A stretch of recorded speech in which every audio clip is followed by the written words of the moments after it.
You finally made it. You landed the promotion. You dropped the weight. You launched the business. You found that special relationship. You pulled off something you've been grinding toward for years, and you thought there'd be cheers. You figured people would have your back. You assumed the ones who always said they cared would actually be thrilled for you. But then something weird kicked in. They started drifting off, dropping little digs, second-guessing how you did it, acting like your wins aren't that big a deal anymore, suddenly spotting problems they never noticed before. And if you're sitting there confused, feeling stung, wondering what on earth you did to deserve this cold shoulder, then you haven't grasped the oldest truth about human nature that Machiavelli figured out 5 centuries ago. It's not that they hate you because you changed. They hate you because you climbed higher, and your climb shines a harsh light on how stuck they've stayed. To them, your success isn't something to toast.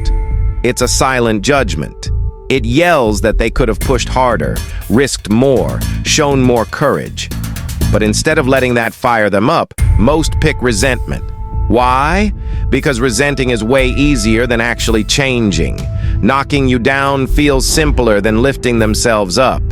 And if you don't get this pattern, if you don't learn how to walk through the envy minefield that comes with winning, you'll spend your whole climb saying sorry for it, turning down your own shine so others don't feel awkward, even holding yourself back just to keep connections that were never built to handle the new you.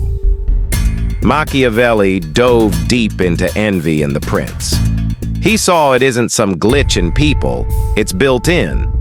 For most of history, resources were limited. If one person in the group suddenly got more, it could mean less for you.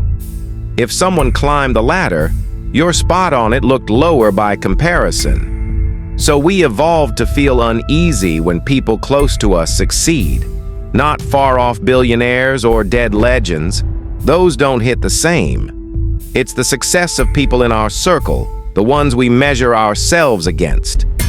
That's why you can cheer for some mega entrepreneur, but feel pure bitterness when your office buddy gets the raise.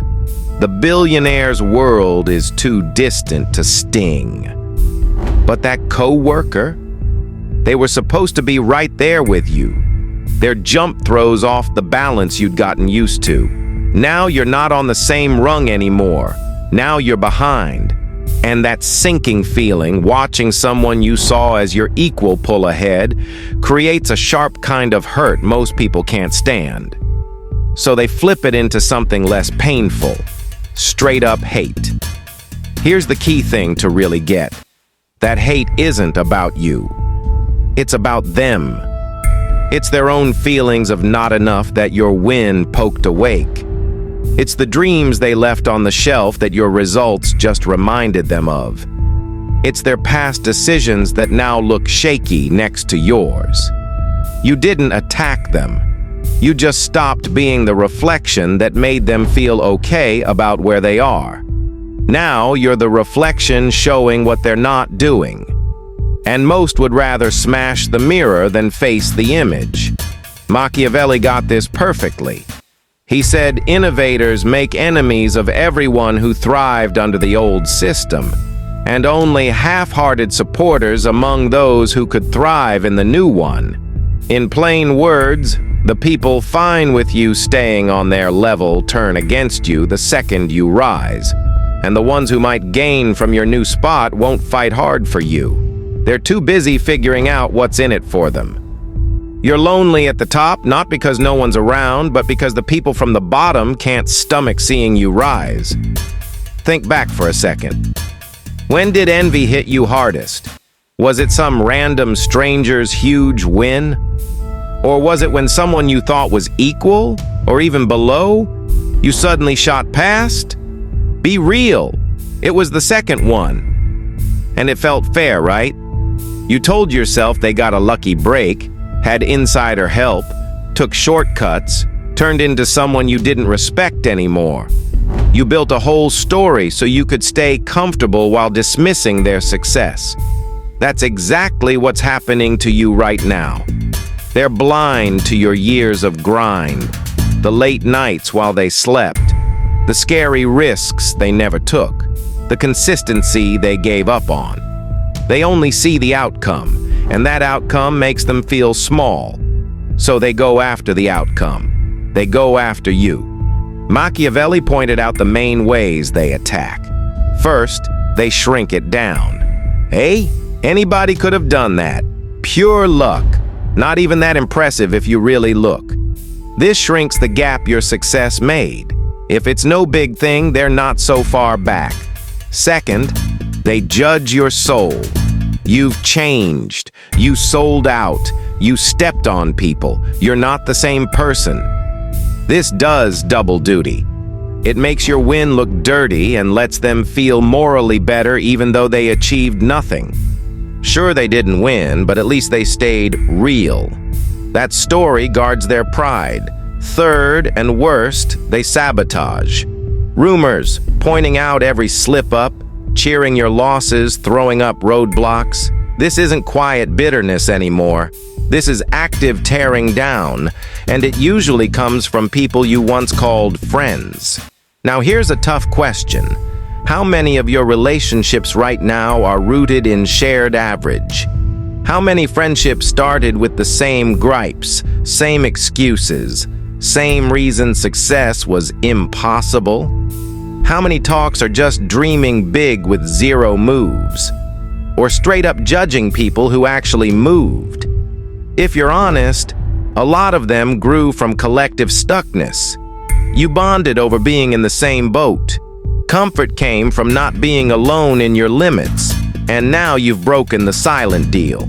You were supposed to stay stuck together, keep venting without changing, keep nodding at each other's choices by making the same ones. But you broke free, you moved forward, and that proves moving was always an option. They could have too, but didn't. That truth hurts too much. Machiavelli says you've got 3 ways to handle envy. 1, shrink yourself.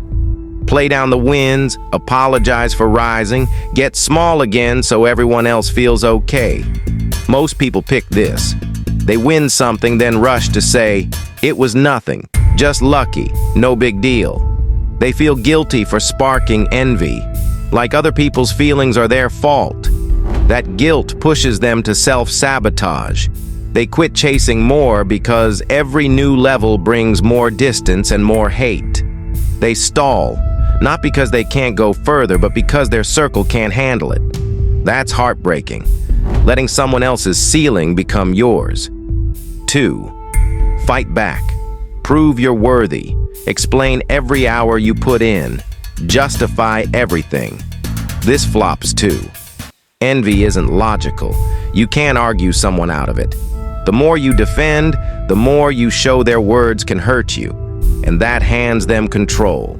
They keep poking because they see it works. You burn all your energy managing opinions instead of building. Another trap. You stop climbing because you're too busy protecting the height you already reached. The third, and what Machiavelli would push, is simple. Accept it. Expect envy. Don't try to stop it or soothe it. Know it's the price of rising, then rise anyway. Let them resent, let them lash out, let them try to pull you down, and keep going. The only way to dodge envy completely is to never do anything worth envying, and that's way too expensive. Hard truth. Some relationships won't make it through your growth. That's not you failing. That's just how it works. Bonds built on you staying at a certain level can't handle you leaving it. They weren't made to. Keeping them alive means either freezing your growth or faking that you're still the same. Both are betraying yourself. Machiavelli said a prince has to learn when not to be good, not evil, just willing to do what's needed even if it looks bad to people who don't get it. In your life, that means being okay outgrowing people even if they label you arrogant, setting hard lines even if they call you selfish, putting your growth first even if they scream disloyal, because staying small for people who demand it is being disloyal to yourself. When you quit managing everyone else's envy, first it hurts.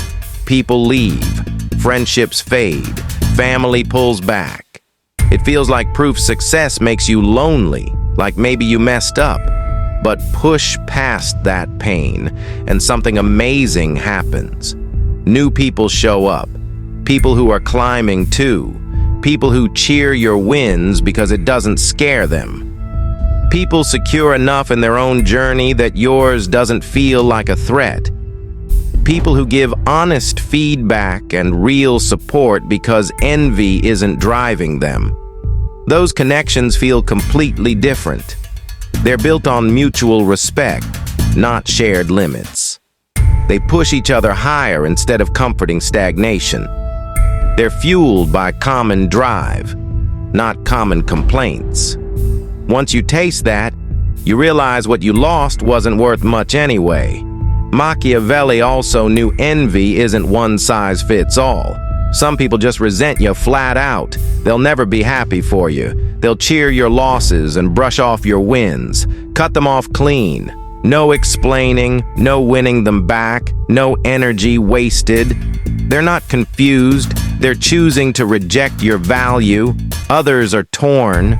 They really do want good things for you, but your success pokes their insecurities. They might slip in a stinging comment now and then, pull away for a bit. But they also show real support sometimes. Those can sometimes be saved with clear boundaries. You don't shrink for them. You don't apologize for winning. But you don't shove it in their face either. You give them room to deal with their feelings without taking ownership of them. Sometimes they grow through it, and the bond levels up. Sometimes they don't, and it ends. Either way, you keep rising. Most people think the fix is humility. Don't talk about wins, hide the success, prove you're still the same. That's wrong. Fake modesty is just another way to dim your light, and it doesn't even help. People don't resent you less when you downplay. They resent more because now you're lying too. They know what you did. Hiding it feels insulting. Real confidence isn't cocky. It's being at peace with your success, never needing to brag or bury it. When someone asks, you say, "Yeah, I put in the work and made it happen." No sorry attached. No pretending you're still where you started. Just honest about where you stand, then keep moving. Some won't like it. Fine. Their comfort isn't your job. Machiavelli said leaders should aim to be loved and feared, and if only one, fear is safer. Today that means respect beats being liked. When you rise, you'll lose some popularity. Accept it. Your mission isn't universal friendship. It's building the life you want, and that starts with valuing your self-respect more than anyone else's comfort. When you live from that place, when you truly don't need approval, something cool happens. The right people respect you more.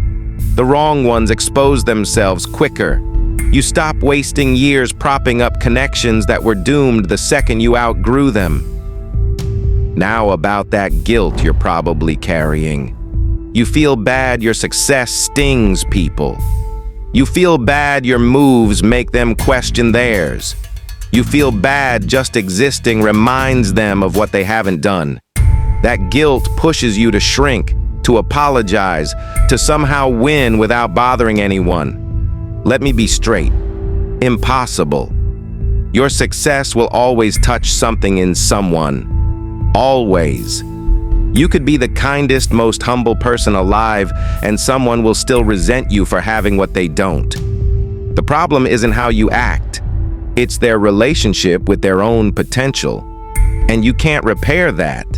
You can't win in a way that keeps everybody cozy. You can only win in a way that's real to you, then let people feel whatever they're going to feel. Machiavelli warned against trying to please everybody. He said whoever tries ends up pleasing nobody and losing themselves along the way. When you manage everyone's emotions about your rise, you freeze. You avoid risks because failure would be visible and judged. You hide wins because celebration might spark envy. You drop boundaries because they're selfish. You become a shadow of your potential, trapped in perception management. That's not living. That's not winning. That's jail dressed up as kindness. The people who truly care want you to soar, even if your flight shakes them for a minute. The ones who need you small so they can feel tall never really cared about you. They cared about the part you played in their story. When you stop playing it, they turn on you. Let them. Your new rule: rise without apology. Celebrate your wins out loud. Set boundaries like your life depends on it. Outgrow people with zero guilt. Pull in better connections. Repeat.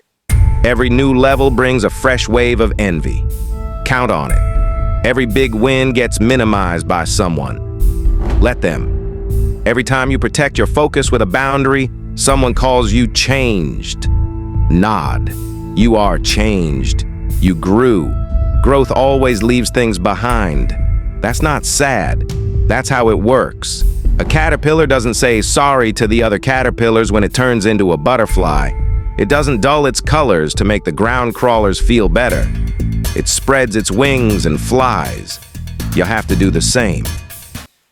Machiavelli knew power isn't handed over. It's claimed, and it's kept by people strong enough to carry the resentment without breaking. Your success isn't about them. Your decisions aren't about them. Your life isn't about them. The second you really believe that, the second you refuse to let envy set your limit, you become unstoppable. Not because you're superior, but because you finally quit betraying yourself to protect relationships that demanded you stay small. You quit apologizing for taking up space. You quit feeling guilty for winning. And you started living like someone who knows the only judgment that counts is your own. If this hits home, if you felt the burn of envy from people you expected to cheer, if you're done shrinking your light to keep others cozy, then you know the move. But don't subscribe because I said so. Subscribe because you've decided your potential won't be sacrificed to other people's comfort zones anymore. Subscribe because you get that rising always creates space between you and some people, and you're finally ready to rise anyway. This isn't fluffy motivation. This is facing human nature head on so you can deal with it smartly instead of letting it wreck you. Hit subscribe, turn on notifications, and let's keep building lives that shake the comfortable, because that's the only way to build anything that actually matters.